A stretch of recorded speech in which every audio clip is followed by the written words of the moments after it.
Relatively new to stand-up comedy, but he's absolutely been crushing it around Halifax. We love having him on this show.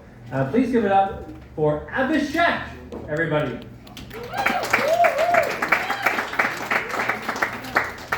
Let's keep it going for Daniel. Keep it going for Daniel. All right.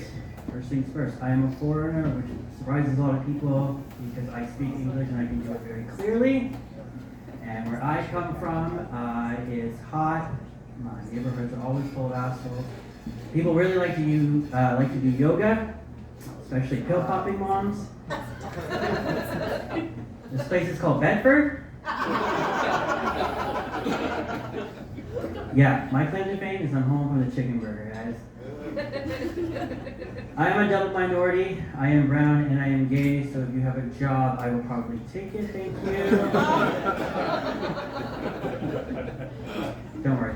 I make a lot of money and do the bare minimum as it is, so you guys are safe. But I have noticed that the gay part doesn't seem to surprise people anymore, especially now that I do comedy. And I think it's just because I've gotten to that point in my life where I'm in my 30s and I just look like someone who's on his knees often now. And it's fine. At this point in my life, it's a fair, accurate portrayal on how I always happy to be on my knees, so we're good, you know? It's funny, when I'm looking back at my life, I always knew I was gay even before it came out, which was after being gay became a trend. But it took a pandemic for me to realize that I was Asian. That's because in high school people would always tell me that Indians weren't considered Asians. They would always say that Asians were only Chinese, Japanese, and Korean people. So they definitely proved white people don't know how to read a map. But I will defend them because they didn't also clue in the 5 out of the 8 of the guys who were in our class were closeted homos, so. I got back a couple weeks ago. I did a 12-day solo trip to Portugal. Yes, I can travel. Yes, I have money. Thank you. It was fun. I highly recommend Portugal. It was a great time. I loved doing it solo. Some of my friends thought I was an idiot. They said, "You're stupid. Why are you going solo? Why are you staying in a hostel? You're going to get killed." And I'm like, nope. Molested? Sure. Killed? I think I'll be okay. I also had to start, people around me were getting sick, especially at work, and I was like, fuck, I've got an Air Canada non-refundable flight, what am I going to do? So I was like, alright, I have to do anything I can in my power to not get sick. So I'm going to brave it out and just start wearing a mask again. And I did for those 3 weeks, and I got on that plane healthy as a horse. I didn't catch COVID, I didn't catch the flu. Guys, I didn't even catch syphilis. All thanks to masking. So wherever you are, Dr. Strang, if you're resting in peace, thank you for that. You got me on my plane. I also decided I was going to do a carry-on only. First time I've ever done that, which is odd because I'm bougie as fuck. But, did you say what? You don't you just look at me? Okay, alright. You're probably the first person that didn't believe that, but I'll take it. I didn't say that. Oh, sorry. It's fine.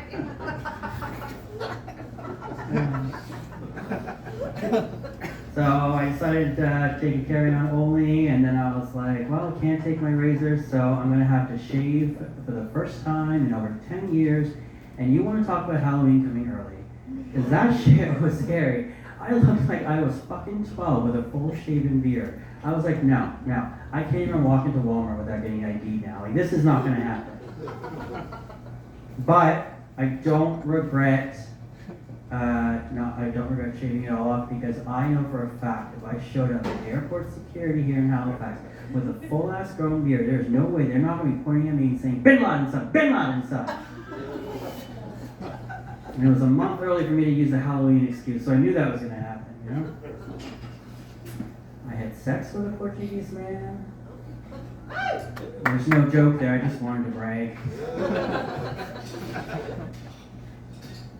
Alright, I think at this point you guys can tell I'm in therapy. I love therapy. My therapist is great. I highly recommend it. If you got health insurance, you should do it.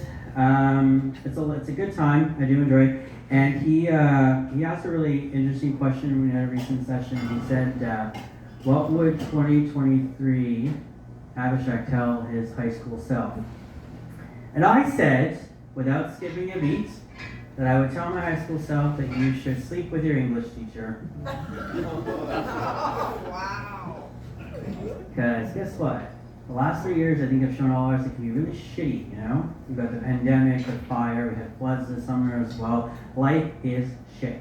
So you should take the opportunities I presented to you, and in this case, you should consensually sleep with your English teacher. And you should not worry. Don't forget about George Orwell, he'll always remember you, okay? You are very, very memorable. I can promise my high school self that. Just gonna check my time. I got a new phone. What kind of new? The married guy that I'm banging was gonna give it his kid for their birthday, but I just took it for myself instead. I'm joking, alright? I would never have sex with a married man who had children. Alright, I'll leave you guys with this. My parents are immigrants from India, which means that they are psychotic. And growing up in my household being gay wasn't really something that was accepted. But here I am at 33, and I'm still a religious person today. So I still believe in God, and I still believe in heaven. But I got this struggle for a long time, like, how can I go to heaven but still suck dick like it's my second job? Especially now that I get paid for it in this recession. And my solution is that I don't swallow. I'm not doing it. No, I'm not doing it. I'm not swallowing. Because guess what? You're not really gay unless you swallow, number one. And number two, I'm not doing it, okay? I'm going to do everything I can because this hairy brown ass is going to get a front row to heaven. Thank you, everyone. Have a good night.